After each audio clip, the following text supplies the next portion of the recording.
Everyone, welcome to Grid Live Wrap-Up. Coke Zero Sugar 400. The Advanced Auto Parts curse is gone on Blaney. We had a phenomenal Snap-on Tools 250 at the Milwaukee Mile, a big upset winner. Plus, IMSA at Virginia International Raceway, MotoGP, and the Grid Ranking. Welcome to Grid Live Wrap-Up. Joe Samriega, and with me we have Kobe Lambert from Grid Tonight and Tanner Smith, editor from the Pit Box Press. A big thank you to our Patreon investors, Colin, Shell, Mark, Robin, David, and Matthew, for investing in the Grid Network each and every month. Very excited to see everyone investing in us, continuing our growth here. Of course, we're going to be at Portland International Raceway this weekend for the Xfinity Series, and of course, we're going to have a new video coming out later tonight. Encourage everyone to subscribe, hit the bell icon so you don't miss that new video. Plus, follow us across social media at Grid Network TV and GridNetworkTV.com. Matthew Bro has his recap from the Coke Zero Sugar 400. And Tanner, well, the playoffs are set, essentially. I know we'll talk about that much later on. But we had a wild first stage. I remember yesterday we were talking about, will we see a caution-free first stage? No, we did not. But considering that wild first stage, where we had a red flag even, the big one, it turned into a rather tame Coke Zero Sugar 400. No overtime. Not the most common way to end this race. The one red flag, so we didn't have a race with multiple red flags for rain, big wrecks. This race had one of the largest crowds for the Daytona Summer Race in a long time. The battle between Alex Bowman and Tyler Reddick has some big twists, with both drivers being involved in early wrecks, but both of them got in the postseason. We got a new winner way down in the points, who would have probably likely been eliminated. That was a lot of people talking about that. As Kyle Busch said, someone quote, Harrison Burton their way into the playoffs. That did not occur. No rain delay.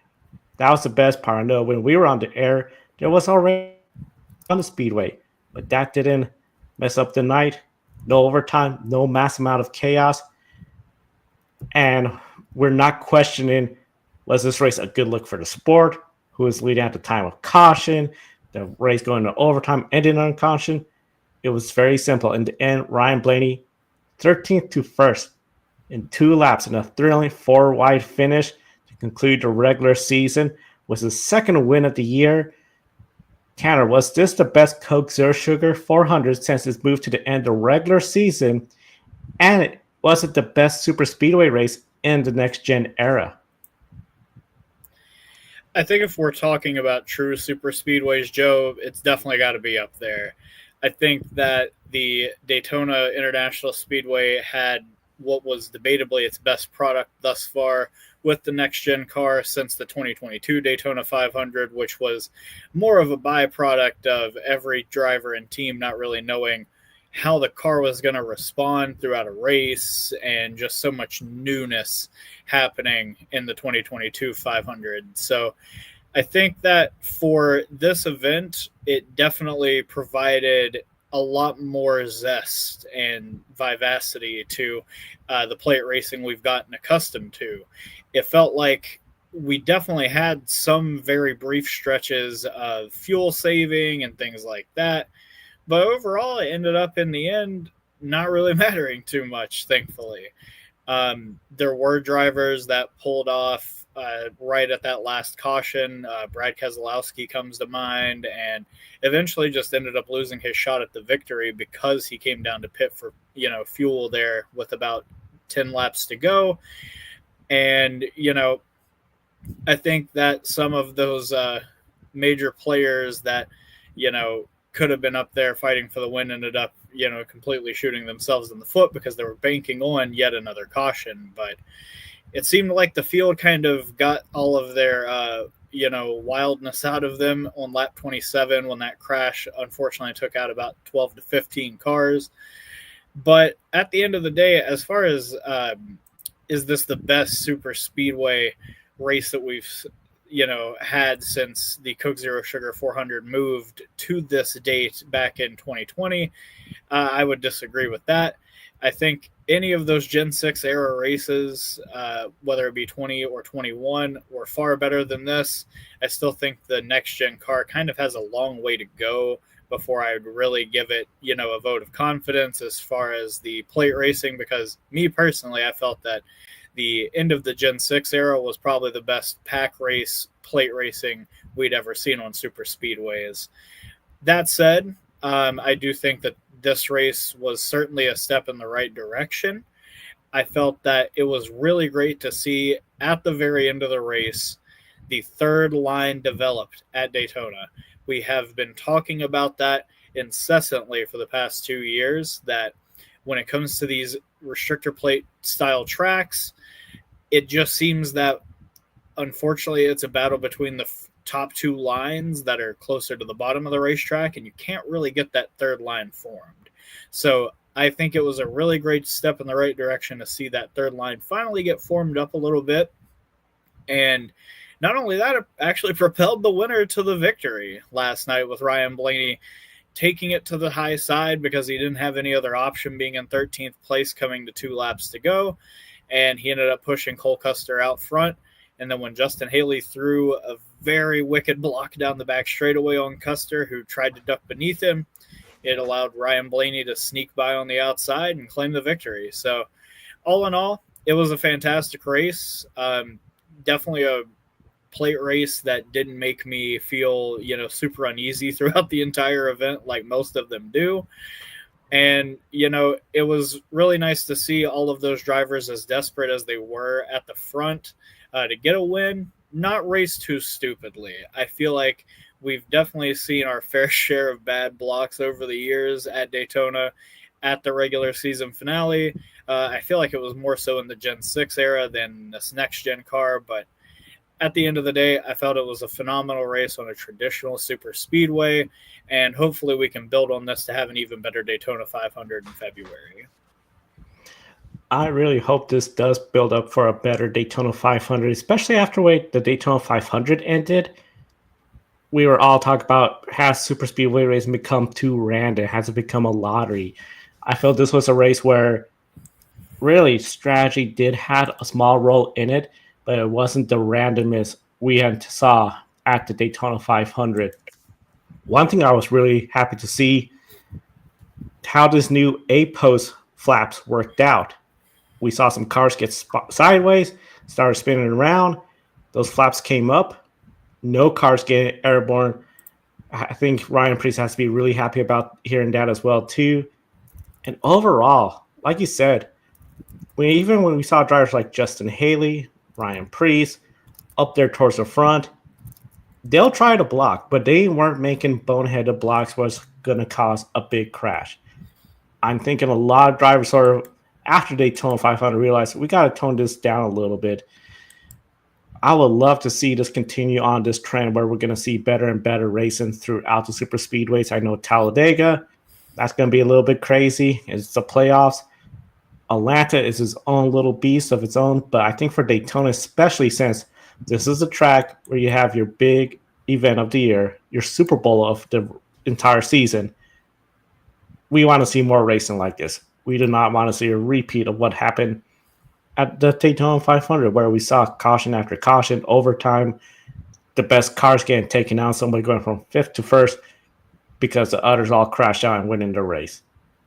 I think this was really a good race. I would agree it's not the best race for the next gen era, but if it keeps going this way, gosh, we might have something good going on with the next gen era. Because several times we had the scenarios of a new winner leading the race. And I thought, okay, this is where it's going to start getting crazy, especially when we had Cody Ware leading. I was anticipating a mistake, Cody sideways, and next thing you know, we're going to have the big one.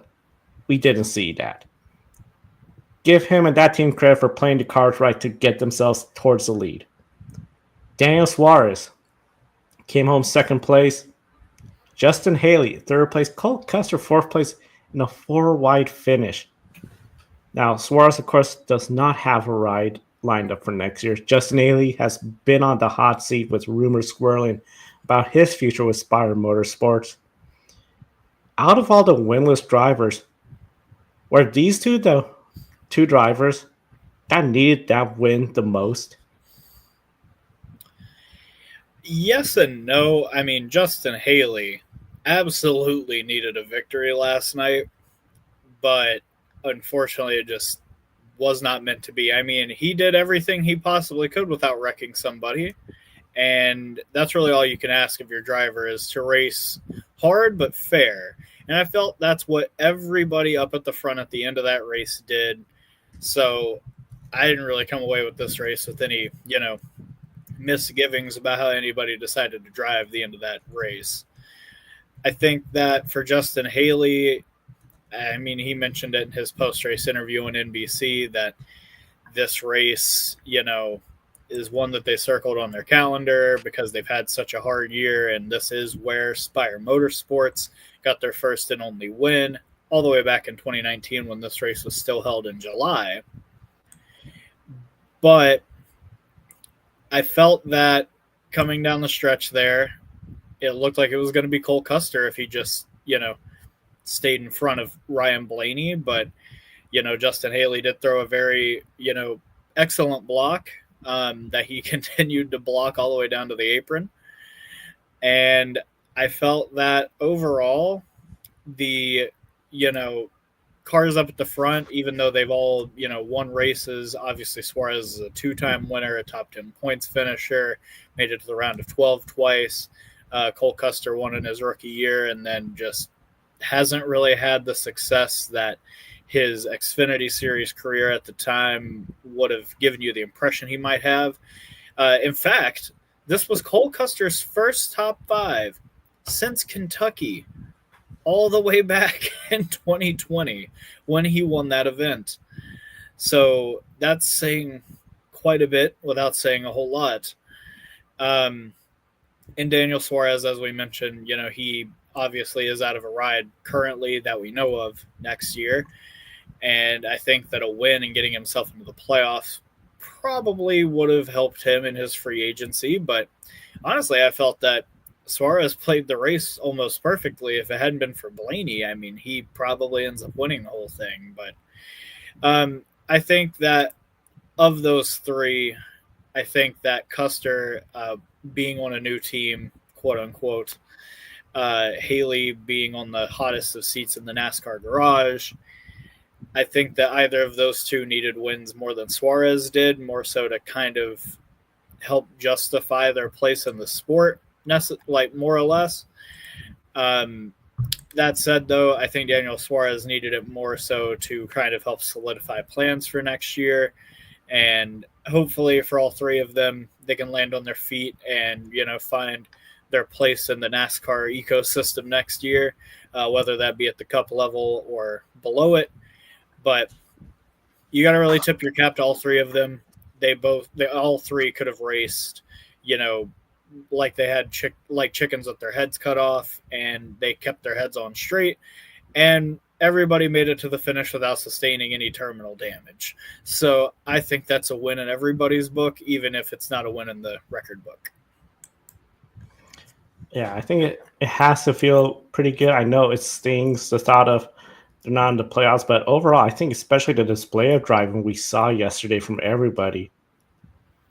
Even when you look at the big one, okay, a little contact between Wallace, Larson, the driver's just unaware there were 3 wide that close together, set off a big crash. It wasn't one of those crashes where we are thinking that was a horrible block. What was that driver doing? What were they thinking? If anything, maybe they were just a little too aggressive too early. But overall, good display of driving, and especially that 4 wide finish coming to the line. Yeah, Custer and Buescher did go spinning, but I mean, they're coming to the finish line. Buescher was just pushing Custer, trying to see if that could make the difference. Overall, it was a really good effort. I think for Haley, if he was to get the win, I don't know if that would 100% ensure he would be with Spire. It's just been one of those seasons where not a lot going on. If anything, that could have been the team that would have been most people's prediction to be out early. Suarez Oh man, I mean, after what happened last year in the playoffs with him, I don't know if he could make a big run. But Custer, what an effort, like you said. First top five since he won in Kentucky. Maybe something positive going for that 41 team. They have to feel pretty good about Talladega and Eric Jones, that 43 car. Great to see the STP colors on it. I thought it worked out well with the STP on the hood, the Dollar General on the side. Didn't look too odd, the paint scheme.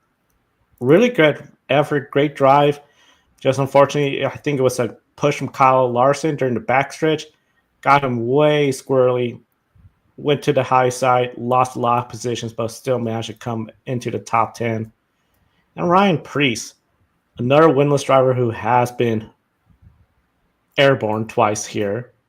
Doesn't go airborne, was leading the race. It looked like he could get it done, but oh man, he was in a tough spot. As soon as Larson, Elliott made that move, there was nothing he could have done unless there was like a Ford directly behind Chase Elliott to right away. I'm going with Priest. But even then, it's hard to not follow Larson and Elliott if they're going on that third lane, making it work.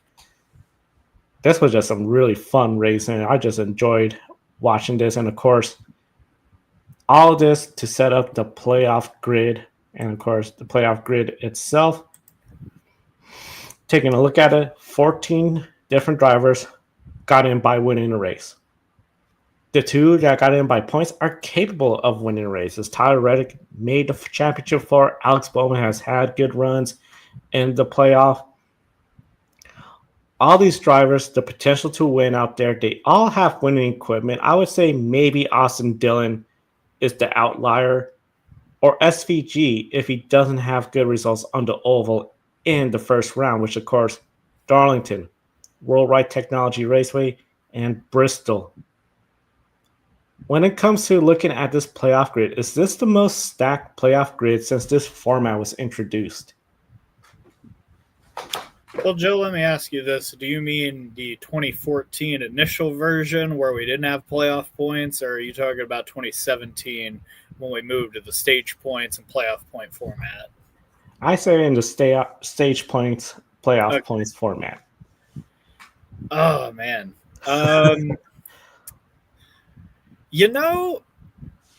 It's really hard to argue against it because I feel like oftentimes we get to this point in the season, especially if you look back at 2022, which frankly was one of the more infuriating endings to the regular season that's come around, because you had someone like Martin Truex Jr., who, though he didn't win a race, to stay top 5 in points through most of the season when you're adapting to a new car at his advanced age as far as like being a race car driver is concerned.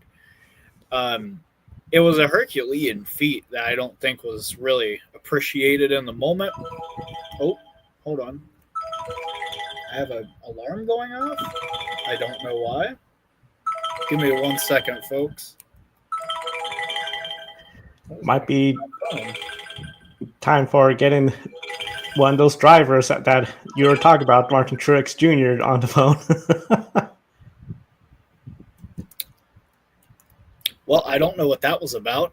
Anyhow, that must have been an alarm that went off yesterday that still managed to be set for today. But sorry about that, folks. Anyhow, to get back into what I was talking about, Truex had an amazing 2022 season, finished 4th in the regular season in points. Doesn't make the playoffs because we give a spot to Austin Dillon for winning a race that had like 3 active and able cars in it. So, yeah. You look back at stuff like that and you're like, ugh, it's kind of tough. I feel like, obviously losing out on having Chris Buescher or Ryan Preece, who were very strong all season, is a bit of a hampering to the idea that this is the most stacked field that we've had. But, I mean, you look at the field, it's a lot of strong players here. I mean, even the guys that didn't win, you have Reddick and Bowman, who are – superb. They've both been to the round of 8. In Reddick's case, he obviously was the regular season champion and made the final round last year. Austin Dillon, he's there because he won Richmond. Josh Berry, he's there because he won Vegas. I would obviously, if I could, swap out, Barry for someone like Prix or Buescher, but I mean, it's winning you're in, so there's really not much you can do. I think a lot of people will have issues with Cindric being in the playoffs for God knows what reason, but I mean, you look at Cindric and the stage points that he's earned this year, and I mean, he's top 10 in those. I mean, the guy's been up front more often than he's, mid-pack this year, and I don't think people have really taken notice of that. But, you look at guys like Chase Briscoe clearly have had a good year, especially in the summertime. Chase Elliott kind of fell off towards the end of the regular season, but I still think he's had a pretty solid campaign, all things considered. Bubba Wallace, I think that his win at the Brickyard definitely helped give that team a jolt, but I also feel that they've had really strong cars all year. So I don't know. I feel like this is a really, really strong grid for the season that we've had. Obviously, RFK missing out is going to be a big blow to that race team, but at the end of the day, I feel that they have nothing to really be ashamed of. They've just got to go figure out how to get those extra 2 to 3 spots, at the tracks that they're strong at. And I feel like that's something they struggled with last year as well. So if, you're looking at it as like, who were the 16 strongest drivers this year?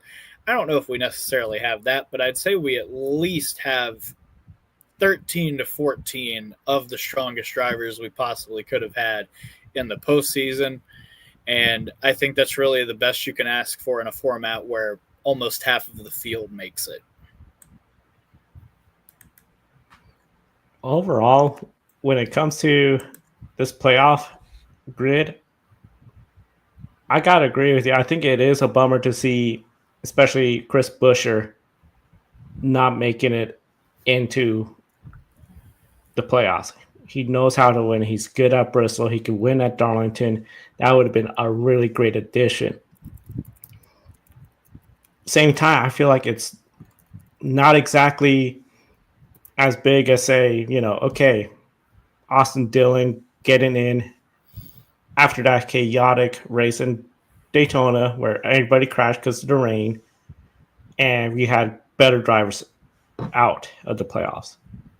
Or last year with Harrison Burton, I think a lot of people would have wanted to see what Kyle Busch could have done. Could he mount some sort of run in the playoffs? But was unable to because Harrison Burton got that win. I don't feel the sense that I'm really wishing, I wish Buescher was in there because Austin Dillon can't get it done. I mean, Austin Dillon, that team, they showed if they have the good car, they have the capability to execute great pit stops, they could get it done. I wouldn't be surprised if Worldwide Technology Raceway, they're a factor. Maybe even Darlington if the others have bad luck too, just to continue pointing their way up there. I really don't see a weakness here. If I had to think of a weak driver, I would almost lean towards just Josh Berry, just the inconsistency he has. He got a top 10 at Daytona, that's great, but we've seen plenty of times he makes mistakes, gets poor finishes, but if he could put together a good race, we've seen it in the top 10. We've seen him qualify in the top 10, so he has a lot of strength. Shane Van Gisbergen, Darlington maybe? I'm really excited to debut what my bracket's going to look like at the end of next week when we get to talking about the Southern 500, because I definitely think that my bracket will look quite different from other people's, and I think that there's going to be a lot of variance to what people think about this playoffs. I mean, you look at the grid here, 7th on down is only separated by 12 points. That's going to be it's going to be a very straight up battle from Elliott on down. Like, it's going to be about who earns the most stage points, who finishes well, and who gets by without mulligans. Yeah, it's going to be very tight, Darlington, and I can't wait. And the thing I like, at least, the placement of Darlington to open the race is simple. Open the playoffs is simple. Everyone, you want to go out there, win the race, not only because it's a playoff race, but it's a crown jewel race. in my opinion, the second biggest crown jewel behind the Daytona 500, but the hardest crown jewel to win. Southern 500, that's going to be a lot of fun, and we cannot wait to preview the Southern 500 next weekend right here on the Grid Network. And of course, that race is to start the playoff season to determine a championship. We'll bring Kobe in because we're going to switch over to IndyCar Series where their championship has already been determined. So now just go out there, get a race win, do something wild. And we saw something wild today, Kobe. I think probably the biggest upset winner, I would say, probably since 2020, in my opinion. Yeah, I'll be honest, Joe. I did not expect today's result at all from the Milwaukee Mile, despite Alex Palou locking up the championship.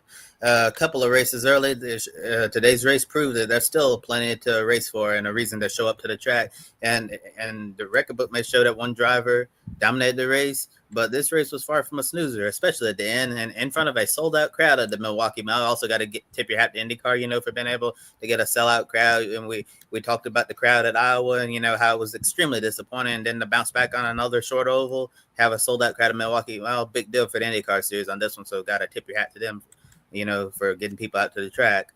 And Alex Palou, he looked unbeatable out front, but it took a late race caution for a quick rain shower to change everything. Ed Carpenter Racing made the call to pit for fresh Firestone tires, and Christian Rasmussen fought his way to the front with his super aggressive and often criticized driving style on the final restart of the day. Even while he was out front leading, he was still making some really gutsy moves that almost ended in disaster, driving his Indy car sideways like a 410 sprint car on dirt. Rasmussen earned his first career IndyCar win in a major upset. It was also ECR's first win since 2021 on the IMSA road course with Renus VK. First team oval win since 2016 with Joseph Newgarden at Iowa, and it was their seventh IndyCar win in team history. And Tanner, Joe, after the last race weekend in Portland, Joe, you were out there. I think most of us here at Grid Network agreed almost unanimously that this guy who won today, he should have been sitting on his couch watching this race on TV like the rest of us. And he goes out here, and puts on one of the most memorable performances of this year's IndyCar season. So Tanner, how impressed were you with Christian Rasmussen's ability to get to the front and bring home an unexpected win? I was certainly impressed by how he was able to pass cars on that final restart, especially ones that pitted ahead of him and exited ahead of him from pit road. I mean, he had to go past Rossi, his teammate, obviously, and Pato O'Ward, and I believe Christian Lundgaard to even have a chance at the top three, who all didn't pit for God knows what reason. I felt like everybody that didn't pit on that final pit stop has to be kicking themselves. How is it that that tires are clearly the name of the game today, and you run about 15 to 20 laps on your tires on that final run before that last caution came out, and you convince yourself that, nobody else is going to pit, so we're just going to stay out on tires? That's got to be absolutely devastating for Barry Wanzer and the two Penske chief strategists. But as far as Rasmussen's concerned, I feel like he ran the highest possible groove he could without wrecking. And, I mean, believe me, he came very, very, very razor sharp thin close to wrecking several times. And you really got to hand it to him with that car control, that he was able to hold on to it and make all those passes and show absolutely no fear in the face of, the series champion that has won half of the races this season. It was very impressive. I definitely came on this broadcast last week and said that Rasmussen should probably face a suspension. They should probably just sit him the rest of the year because it's only 2 more races, but you can't argue with the results today when he wasn't penalized for his actions last week. He came out here with a completely fresh mindset, passed Connor Daly cleanly today, and ended up working his way to victory, something Connor Daly has yet to do in the NTT IndyCar Series since his debut many, many years ago. So, yeah, I was very impressed with Christian Rasmussen's performance. I think that he has shown flashes of being being a spectacular oval racer all year long, and even into last year, where I believe he got a top 10 finish at his first Indy 500. So, got to tip your cap to that entire Ed Carpenter Racing squad. They've really done a fantastic job at rebuilding that team. And Rasmussen, I feel like this is only the beginning for him. I mean, I think that he has definitely started to fill in that role that people thought that was probably reserved for, Santino Ferrucci, for that next, young driver that's a hot shot on ovals.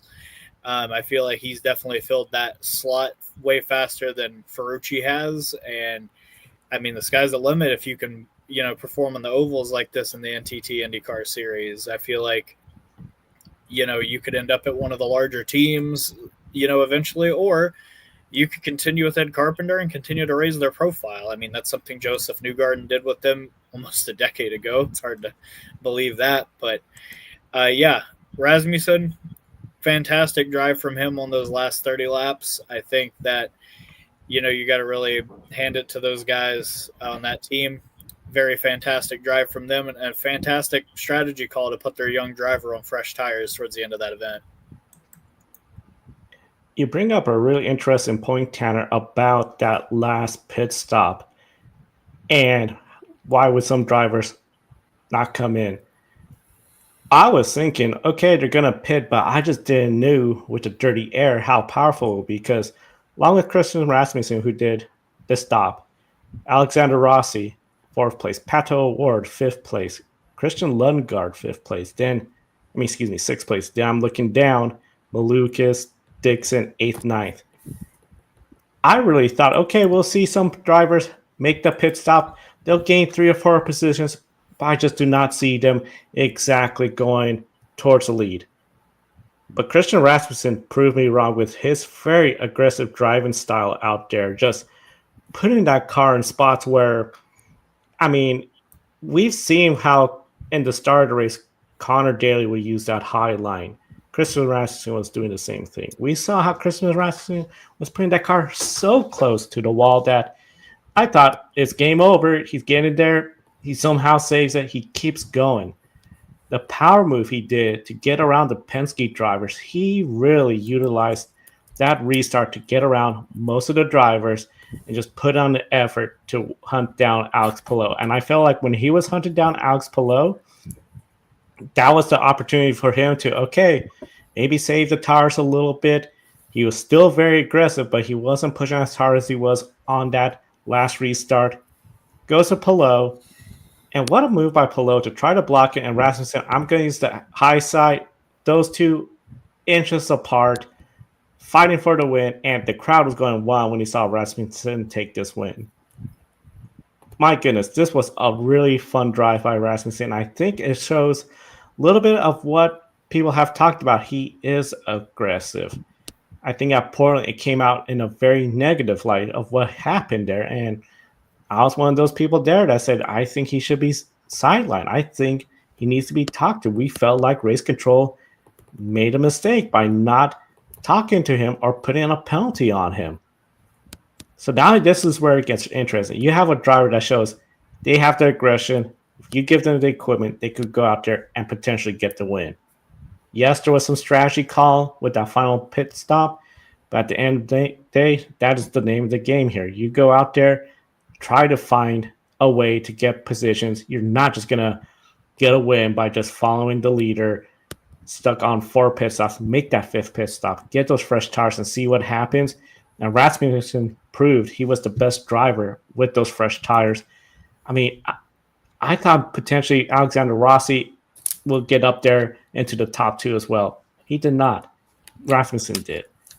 This kid is talented. He has a great ability to get the most out of the car. Ed Carpenter Racing, of course, rebuilding after last year, having no success. But I think the question will be when it comes to Rasmussen, especially next year, how does he control that aggression? How does he drive, especially when you got some of these bigger ovals, Nashville, Indianapolis, the road courses? Because I think people don't want to see a repeat of what happened in Portland again, but they'll love to see a repeat of what he did at Milwaukee time and time again. Yeah, certainly, Joe. I think we do have to tip our hat to Christian Rasmussen, but also the strategist on his pit box, because the only way you're going to beat Alex Palou, on a day when he's dominant like today, is to do the exact opposite. I'm honestly surprised, we didn't see more drivers, duck into the pits. I think in that situation, you probably should have done with Alex Palou the opposite of what he did. So if Alex Palou pits, everybody else stay out. And since he stayed out, I thought Rasmussen, the others obviously made the right decision to come down pit road for 4 fresh tires. And before this, I know yesterday looking at that final practice session in the evening, it looked like this tire compound was gonna make a huge difference in the race. And then once the race got here, it looked like it didn't make a terrible amount of difference or anything like that. But that final run to the finish, I guess Alex Palou had enough laps on his Firestone tire for the tire compound to make a difference there. But Christian Rasmussen, his car, it was just hooked up. He really had the only car that could make this work on this fresh set of tires, and it was just really impressive to see him slicing his dice in his way through the field. And yes, I thought, although he was super aggressive, doing that even while leading, I think as time comes on, like most drivers do, he'll learn how to rein that in and continue to improve as a driver. But I think today's win is a huge statement for Christian Rasmussen. Yeah, he won't always get away with this super aggressive driving style. He got away with it today, but it won't always happen. But it shows Ed Carpenter made the right move to put him in the seat full time, because it shows sky could be the limit for Rasmussen. And if Rasmussen continues to exceed expectations for this Ed Carpenter Racing team, I have a feeling that Carpenter might have another problem on his hand like he had almost a decade ago with Joseph Newgarden. Yeah, where you have this young raw talent, has a lot of speed, and then you're going to have the Chip Ganassis of the world, the Roger Penske of the world, the Andretti Globals, the McLarens. At some point, one of those bigger teams are going to come around, and they're like, maybe we want to consider putting Christian Rasmussen in our car. But like I believe Tanner said, maybe Christian will stick with the team, and they'll continue to improve, especially since they have a lot more funding than they had last year. And it's just really crazy to see. It's been a night and day difference for Ed Carpenter Racing this year, because the last few years been really disappointing. Like this was a team in trouble, and we even predicted that this team would not do anything outside of the Indianapolis 500, and here they are winning at the Milwaukee Mile. So gotta tip your hat to everyone at Ed Carpenter Racing for continuing to improve in this last year, bringing on new funding, bringing on Alexander Rossi, an experienced veteran, and young raw talent Christian Rasmussen. And also it's really nice to see the first person to congratulate Rasmussen victory lane was Alexander Rossi, who almost seemed to be, he was just as excited as Christian Rasmussen, because Rossi, he got out of his car quickly, and he sprinted over to victory lane to meet his younger teammate there.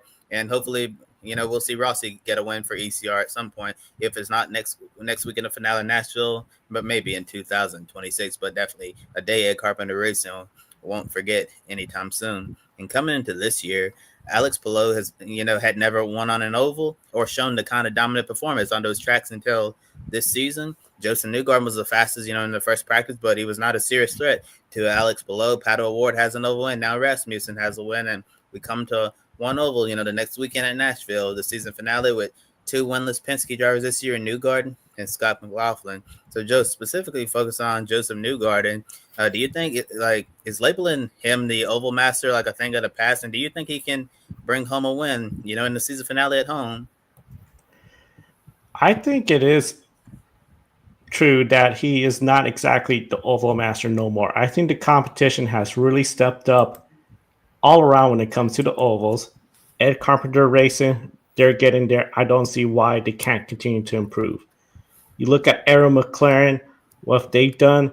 I mean, this is the first time when you look at the IndyCar point stands, a Penske driver in the driver's stand is not the highest Chevrolet driver in the stands. Pato O'Ward clinched that today. So you got Christian Lundgaard. He is still up there ahead of Will Power. I mean, I think the competition is getting very much closing in on Penske, especially in the ovals, and Joseph Newgarden. You can only be so good, so dominant for a while. At some point, the field's going to catch up. And I think when you're looking at what Aaron McLaren has been doing at Carpenter Racing, heck, Alex Palou. I thought when we saw David Malukas take the lead, he could run away, and then it could be one of those races where strategy will come into play. No, Palou came back, took it, Palou and that team was better than Penske all day long, at the end of the day, yes, we know Penske is not exactly Penske perfect like in years past, but I think the competition has been catching up to them. And I think when it comes to Nashville, I'll put it this way. I do not anticipate Joseph Newgarden to be my pick a winner unless we see something drastic in qualifying. I anticipate you're going to see Alex Palou in the top 4 spots. You might see Joseph Newgarden in the top 4 spots, maybe McLaughlin. But you still got Pato O'Ward. He knows how to win there. Heck, Colton Herta has won there last year. There's a lot of potential, and I feel like best way to put it and pick a winner when it came to ovals, especially Iowa, it was just Joseph Newgarden. Not this year, and I think next year we come to the ovals, Joseph Newgarden is not going to be the oval master no more. Joe, I'm going to have to disagree with you. So, first of all, let's talk about Nashville. Last season, Newgarden started second outside of the front row. Came home third, but less than 2 seconds behind winner Colton Herta, who, if you remember correctly, made a pass on Pato O'Ward with about 5 laps to go to claim that victory, because I believe Herta had fresher tires from having a slightly better tire strategy than O'Ward and the Aero McLaren squad. But right behind Herta was Newgarden, charging very hard towards the end, and had there been about another 3 or 4 more laps, we might have been talking about a different winner that day. Not only that, Newgarden hasn't exactly been a slouch on the ovals this year by any stretch. In fact, at Gateway, he looked to be speeding away to another familiar victory in that familiar PPG number 2, but unfortunately got caught up in an exceptional wreck that took him not only out of the lead, but out of contention entirely and flipped him on his lid. You look at Iowa, he was obviously very strong there, just wasn't able to get the job done. On top of that, you got to go back all the way to Indianapolis to get another oval race in before that. And at that event, I mean, he clawed his way from the very last row on the grid up to the top 5 before mechanical failure obviously ended up sidelining him just, a short bit away from the finish. So it's entirely possible he could have went back to back to back and gotten 3 in a row. I think that the Joseph Newgarden not being the oval master is kind of getting a little overblown. I think that he clearly has the speed at the oval still. It's just that he hasn't had the results. But I think that has more to do with rebuilding his team literally in the middle of the season at Indianapolis. I think that team is still taking some time to gel and figuring out exactly what Joseph likes out of his race car.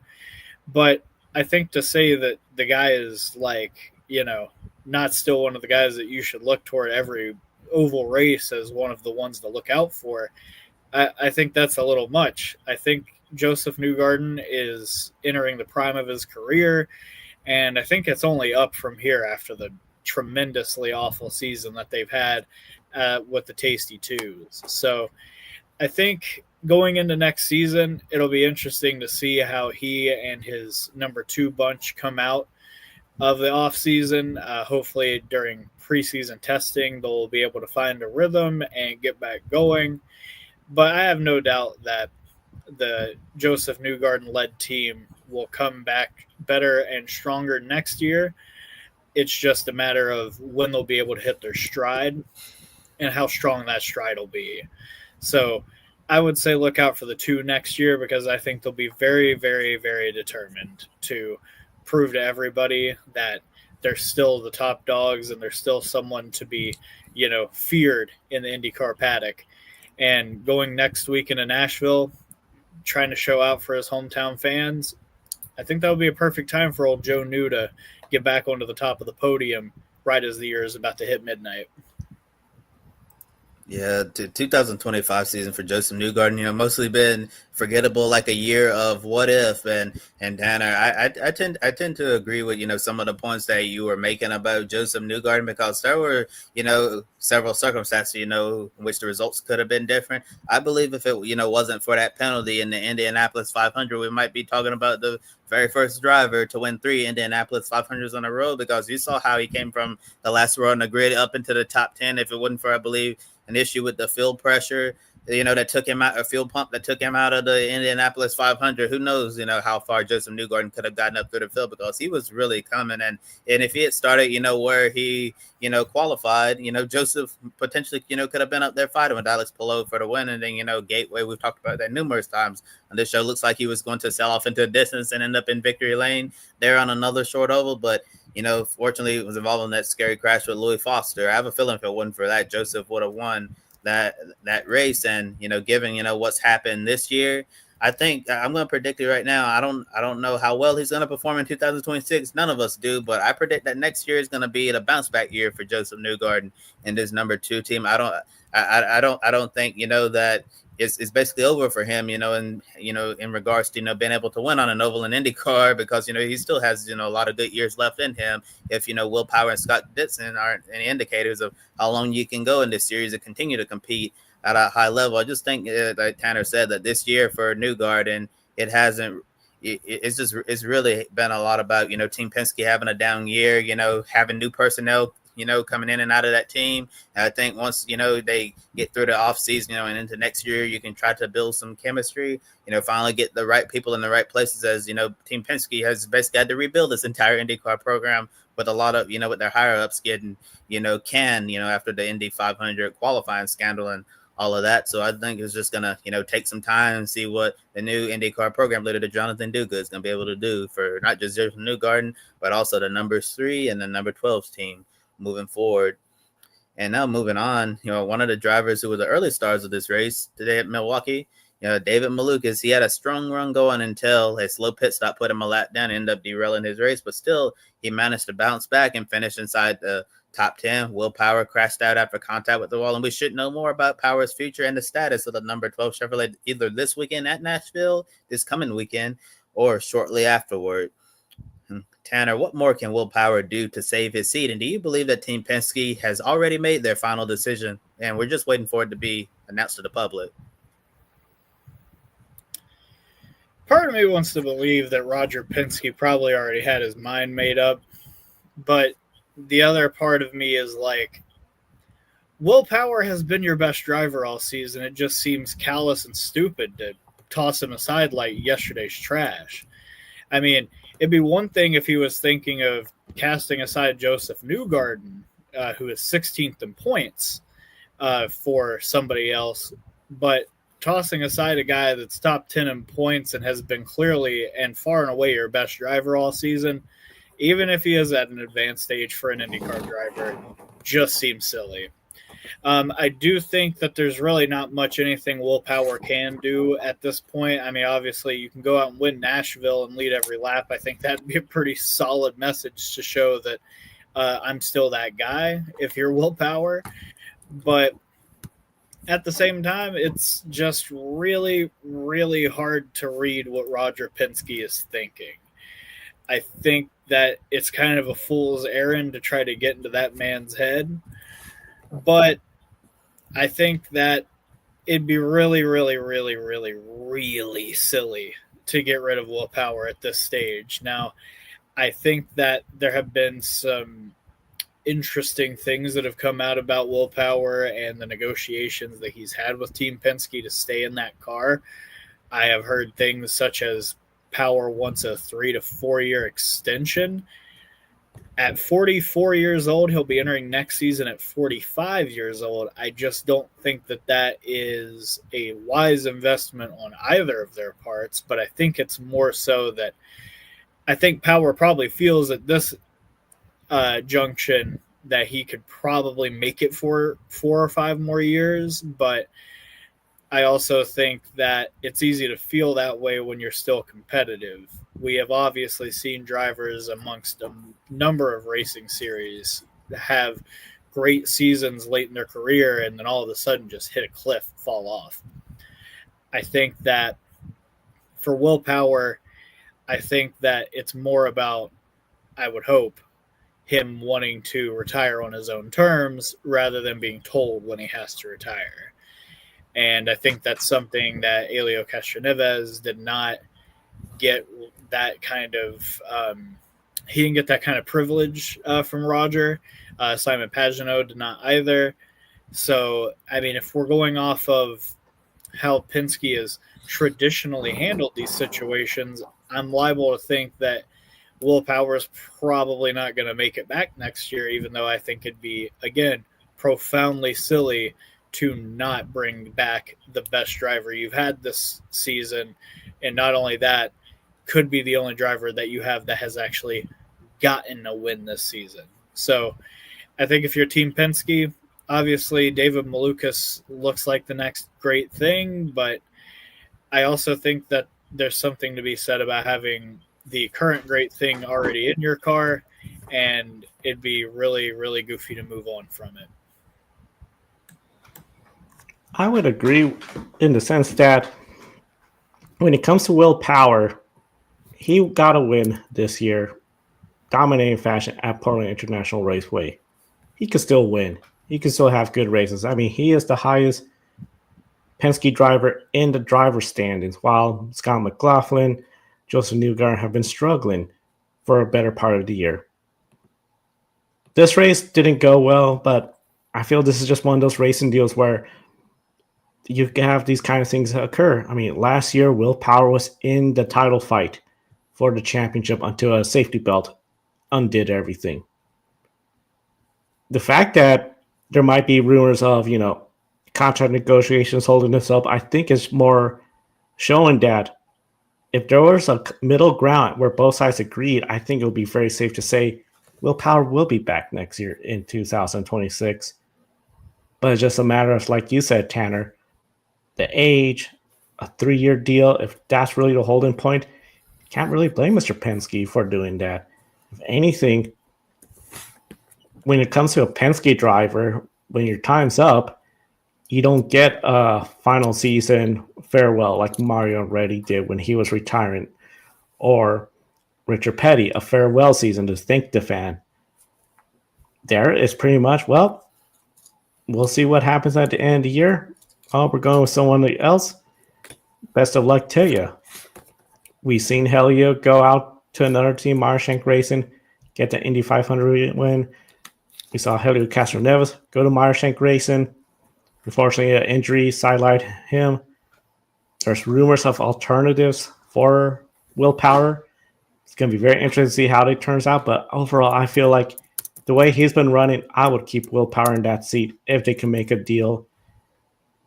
If that deal was to be made, I think it would be something like 1 year or per season. But I just feel like at the age of 44, going to 45, Will Power has had a great career. I cannot blame Penske for saying, hey, we don't want such a long commitment, if that truly is the sticking point. And Joe, in regards to Penske driver getting injured, I think you meant Simon Pagenaud, right? Instead of Yes. Helio Castroneves, because I don't recall Helio, suffering an injury like that. But at least Helio did get to come back, to IndyCar full time. After his Penske stand, was really, really excited to see him back in, IndyCar full time. But it was clear, by the time he came back as a full time driver again, that he was a shell of his former self. So it was probably for the best, that he at least got to come back, for a full season, and then he decided, I probably don't want to do this anymore full time and just, focus on my Indy 500 program year after year. And I don't really think, Will Power, can do much more, as you guys have been saying, been a top Penske driver all year long, end up getting the teams in what could be the team's only win of the year at Portland if, Power or the other two don't go out and win the season finale at Nashville next time out. But I don't really know what's, like Tanner say, it's hard to read, into what they're thinking at Team Penske. But based on interviews with Will Power, it seems like, he kind of expects, it's going to be the news that he doesn't want to hear. And like, I feel like, as someone who is, given, basically most of his racing career to Team Penske. I feel like Will Power, deserves like to know ahead of time, if I'm gonna have a job at this team next year or if I'm not. And if they decide to let him go after, the season finale at Nashville, let everybody know. I think that would, be really disrespectful to, a champion of the sport, in the Indy 500 and, in the series in general. I feel like, that Will Power, they should let him know, like up front, that, hey, this is what we're doing. Thank you for, all your years in the number 12 Verizon car, because when you think Will Power, you think of that number 12 Verizon car every single time. And if this is the last ride for Will Power this coming weekend at Nashville in that car, that would certainly be something.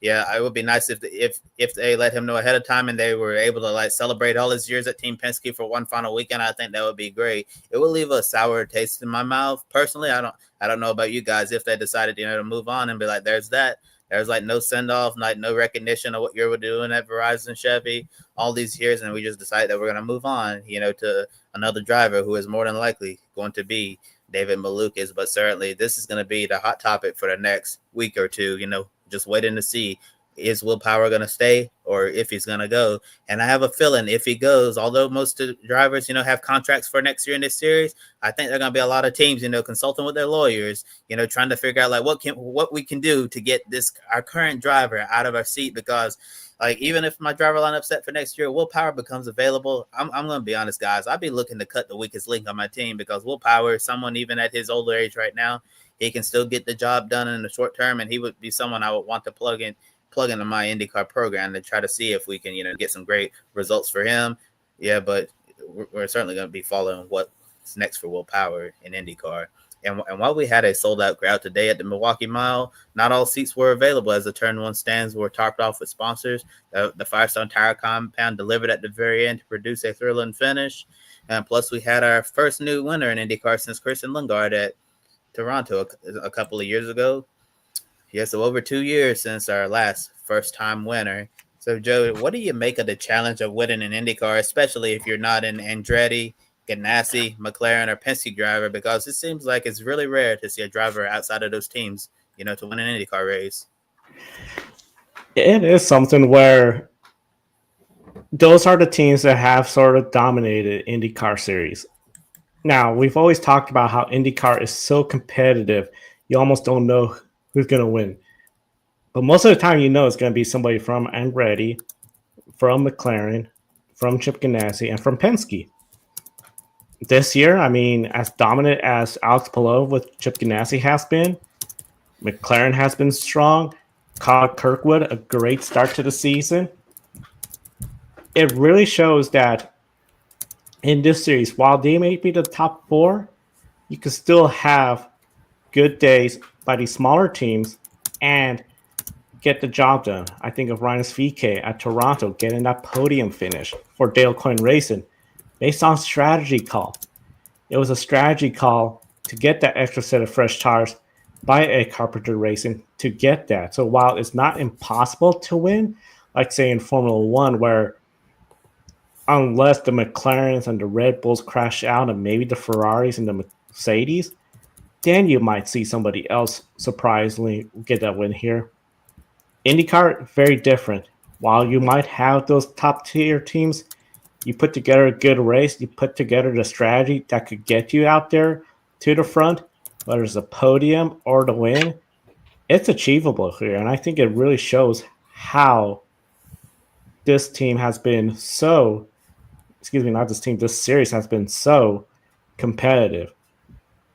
I think next year could be a really good year. It'll be another year with the hybrid units. It'll be another year with this car. We know there's a new chassis coming around the corner. So I think this could be a start of something really fun and maybe more of the IndyCar competition we anticipate on the track, because we know it's been a little bit learning curve with the hybrid units, but I think now we're getting to that point where we're going to see more and more competition and more opportunities for these smaller teams to get the job done. So I'm going to make an analog of the hybrid era to NASCAR's next-gen era, in that I feel that some of the drivers that have been a little bit less tenured in the IndyCar series prior to the implementation of the hybrid unit are going to be at a significantly smaller disadvantage going into the hybrid era, as drivers like Joseph Newgarden, Scott Dixon, etc., that spent years, over a decade, on the DW12 without, really any significant modifications to it outside of the aero screen, which I really don't think changed the racing all that much. Whereas the hybrid unit adds 100 pounds to the back of the car and also, adds a completely different wrinkle and element to driving, especially on ovals. So you have a guy like Rasmussen who basically ran parts of half of a season without the hybrid unit and then had to completely, switch over to the hybrid unit and change probably parts of his driving style a little bit, but was able to adapt a lot quicker and has been a complete menace on the ovals in a positive way, and at times in a negative way. That said, you see guys in the NASCAR Cup Series and the next gen era start to, rise up and really establish themselves and make a name. William Byron comes to mind, only had 2 wins in his 4 previous seasons in the Gen 6 era, but when he moved over to the next gen car, he's become one of the winningest drivers. Another one that comes to mind is Tyler Reddick, who didn't have any wins in the Gen 6 car and was able to really explode onto the scene in 2022 and, become a weekly contender. I think guys like David Malukas are probably part of why guys like Will Power are starting to finally get phased out. It's because they adapt to the new car faster. Now, I will say, I think that Will Power is a bit of a bad example, but, someone like, let's say, Alexander Rossi, I think that pairing him with a guy like Rasmussen is going to help bring him along. So I think that this new hybrid era starting midway through last year is definitely going to help level the playing field a little bit for some of these teams that aren't as successful, aren't as dynastic as a Penske, as an Andretti, as a McLaren, etc. But at the same time, I also think that you have to have the requisite talent, not only in the driver's seat, but around that driver to generate wins. I think that it was a very savvy strategy call by Rasmussen's strategists to put him in that position to give him a chance to win.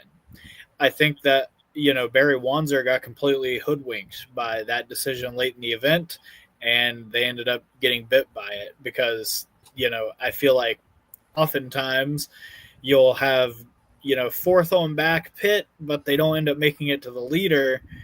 I feel like that's pretty conventional wisdom, all things considered, but conventional wisdom didn't play out today.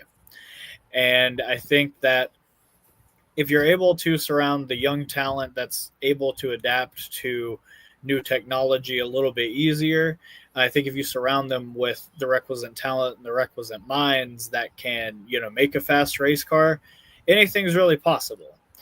And I think today kind of proved that. But as we progress further and further into the hybrid era, that margin for error with the larger teams is going to continue to shrink and shrink and shrink. And eventually it's going to kind of end up being where it was at the end of 2023, where, yes, we did have Lundgaard win his very first race at Toronto, but I don't think that led to RLL having enduring speed by any stretch. They still haven't won a race since then, to my knowledge. And, that's not a dig at them by any stretch, but it's just a simple fact. They had speed at Indianapolis this year on the road course with Graham Rahal, but I think they kind of outsmarted themselves with strategy in that race and ended up losing because of it. So, yeah, like I said, I think it is certainly hard to go out and win in the NTT IndyCar Series if you're not one of those top teams. but I do think that there are some certain factors and certain trends that you can look at to pinpoint what makes a driver end up getting that first win. And I think a lot of it has to do with pairing talent with other talent. Yeah, that's a great answer, Tanner. I don't really have much more to add on this one, but just to say that winning in IndyCar is hard. Winning in any racing series is hard, and at the end of the day, I'm impressed with what Ed Carpenter Racing was able to do today, because 9 times out of 10 you're going to see those 4 teams I mentioned: Andretti, Ganassi, McLaren, or Penske. You're going to see one of those four teams winning on any given weekend. And then for Ed Carpenter Racing, coming as an outlier and win, really impressive by them. And yeah, I'm like, next time we go out at Nashville, we're probably going to see, one of the big 4 go out and win that race. But who knows, maybe Christian Rasmussen ends this year on a high note, and ends the year back to back with a lot of momentum head into 2026. And, talking about some of the big teams, one of the smaller teams, in the IndyCar paddock. I know we didn't plan to talk about this on the show tonight, but I'm not sure if you guys saw this, but over the weekend, Marshall Pruitt came out with a report that kind of, surprised, quite a few people who are not in the know that, Prima Racing, which won the pole for the Indy 500 with Robert Schwartzman. And, and before, today, Callum Milot was on a good run of finishes here, and showing some speed in his Prima car, that there's a possibility, Prima may not be an IndyCar next year, and they might be a one and done team, which is, really surprising, because been one of the more respected teams in Europe, from like Formula 3, Formula 2, and some of the other junior categories over there. We were when they announced they were coming to IndyCar, we were like comparing them to Carlin Race and wonder if they would just be another Carlin, or would they be here to stay and eventually, join the likes of Ganassi, Penske, McLaren, and Andretti towards the front of the field at some point. So I don't know what you guys think, Tanner and Joe, about the situation with Prima, but it was really, really unsettling, to read that article and see what and hear about the, financial situation there, how they need to, get some funding in place so they can continue on, into 2026 and beyond. And also have to remember that they're a non-chartered team as well, which makes it even more difficult for a team trying to get its footing in the NTT IndyCar series. And if you guys don't have a response to that, we'll move on to IMSA. I would say I think it would be a big loss if Prima is not back next year. They put in a lot of effort. They got a fan following. The international name of Prima in motorsports, to have their portfolio include IndyCar, it would just be a tremendous loss to IndyCar, and I would hope that something could come together. They'll be back next season, because at the end of the day, I mean, we saw it even at Portland itself too. They had a good fan following, more so than Hunko's Hollinger Racing. People in Prima shirts coming out, supporting them. That would be a huge, devastating loss, in my opinion.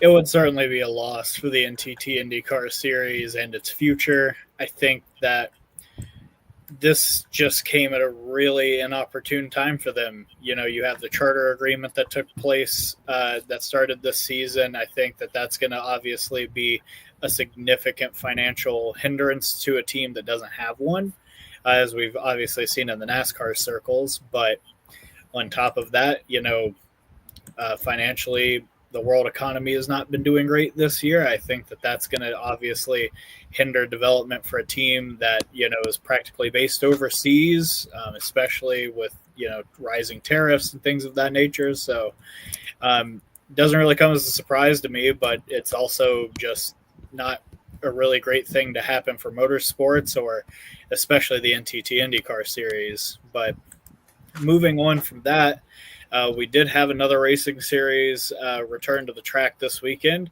IMSA. So they made their way over to Virginia International Raceway for the IMSA WeatherTech Sports Car Championships GT-only race. The Michelin GT Challenge was, in fact, won by the GTD Pro points leaders. For the first time since last year at Canadian Tire Motorsports Park, Corvette Racing by Pratt Miller Motorsports are winners again in GTD Pro.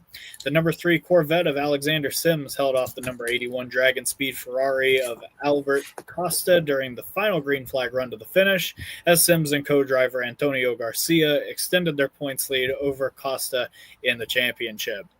Outside of that, IMSA also got stricter with enforcing penalties for aggressive driving after a wild race at Road America, with the most notable incident from today being the number 78 Forte Racing Lamborghini of Mario Farnbacher losing second place in GTD after being penalized for blocking.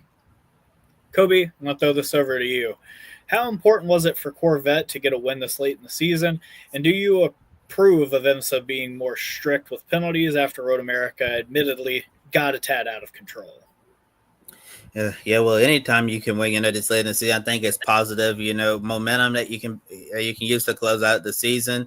And, when you think about, Corvette racing, obviously this is not your same, factory back Corvette racing GT team, that we've seen in the past. Is more of a factory supported team, which is run by Pratt Miller Motorsport. So yeah, it's still your, familiar number 3 Corvette, in those colors and all of that. It's still, it's not the same program, but you get what I'm saying. But since they moved over to this new style program, with General Motors, it was interesting to see if this new format was going to work out well for the team, in GT, because for so many years they were the gold standards of the GTLM class and the GTD pros, especially when they switched to the new Corvette car that they're using right now.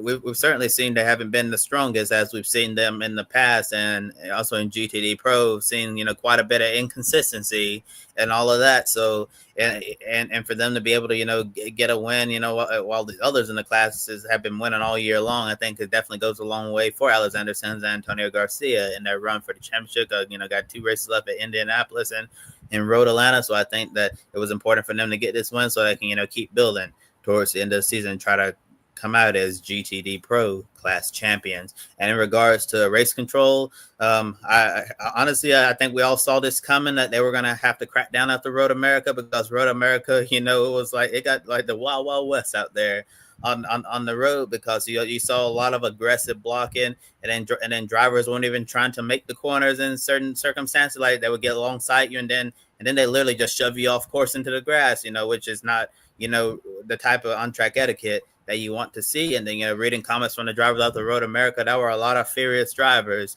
with the etiquette and how their competitors were racing them out on the track. And a lot of the drivers in Europe, they'll tell you that they had to adjust to this American style racing. And IMSA, it's not like the World Endurance Championship.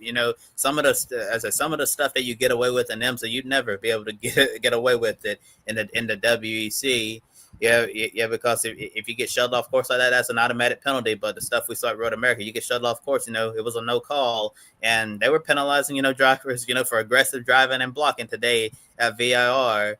Yeah, and I was a little surprised by Mario Farnbacher, getting that penalty at the end. It put them down in the GTD class, which was unfortunate for the Forte Racing Lamborghini there. But today just shows that IMSA is not going to put up with another Road America anymore. That if you're throwing a aggressive late block or just running guys off the road, that they're going to make the call, and because they don't want to get to a point where it gets like Road America, where you're having these guys throw bad blocks, crashes happen, and then you're just seeing them get run off course. I think we all agree, that we want to see, hard racing and sports car racing, trade a little paint here and there, but it doesn't need to get to the point, where we're just tearing up a whole bunch of, equipment for nothing, or just being really disrespectful on the track by shoving your competitors off track unnecessarily. Yeah, I couldn't agree more, Kobe. I think that after the Road America wild Midwest race that they had over there, that it was important for the powers that be at IMSA to kind of, strike the strike the ground a little bit and tell everybody that they needed to kind of cool it going into VIR this weekend. And thankfully, we did have a much tamer affair, all things considered. But moving on to the GTD class, the championship leaders there also won and extended their points lead. For the third time this year, the number 57 Windward Racing Mercedes of Philip Ellis and Russell Ward took class honors in GTD. There was also, unfortunately, a scary incident during the race that occurred within the last 45 minutes when the number 45 Wayne Taylor Racing Lamborghini of Danny Formal burst into a huge fireball. Thankfully, Formal was able to get out of the car under his own power, which was also engulfed in flames, and he motioned for the safety workers to give him water for his face. IMSA put out a statement saying that Formal was checked and cleared from the infield care center, and he ended up going to the hospital for some additional testing just as a precautionary measure.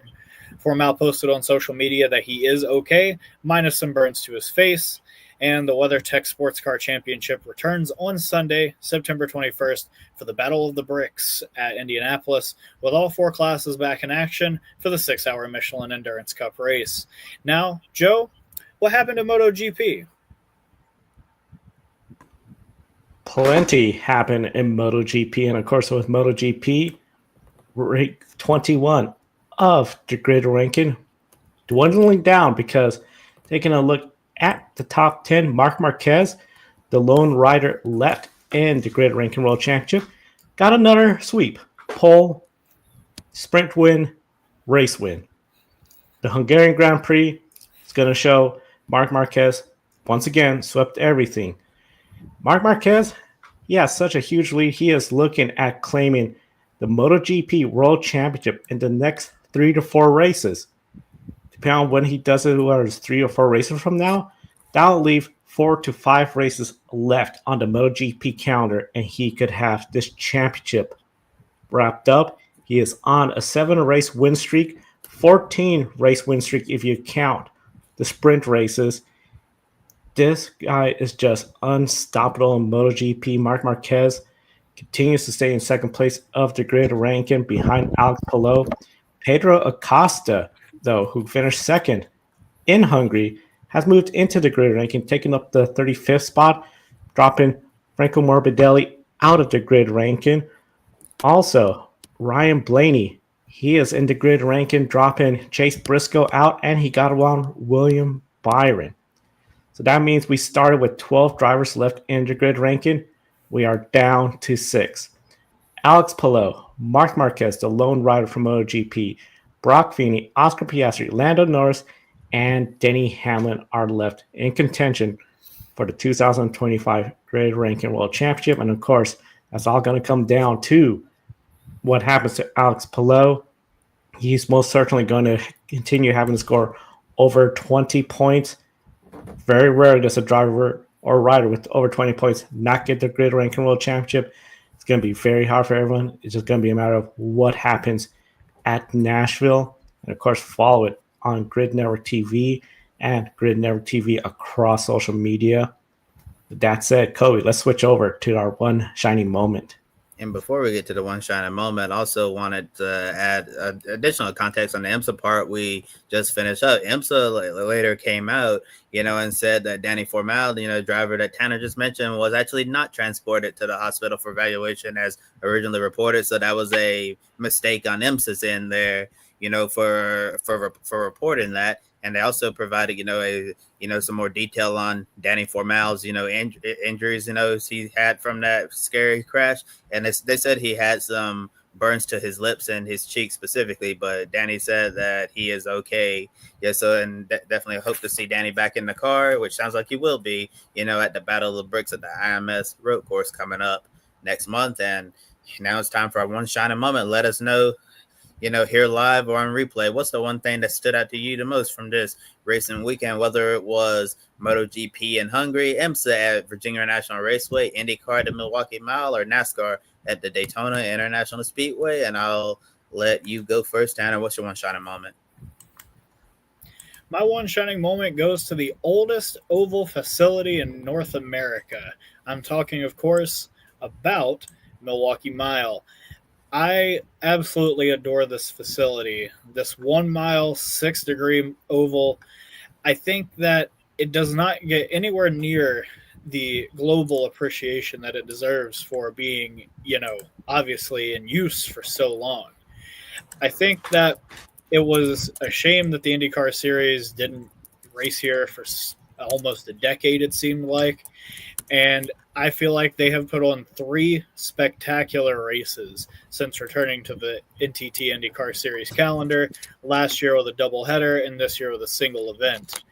I think that if Iowa isn't going to have a doubleheader going forward, I think I would like to see Milwaukee Mile take that mantle up going forward.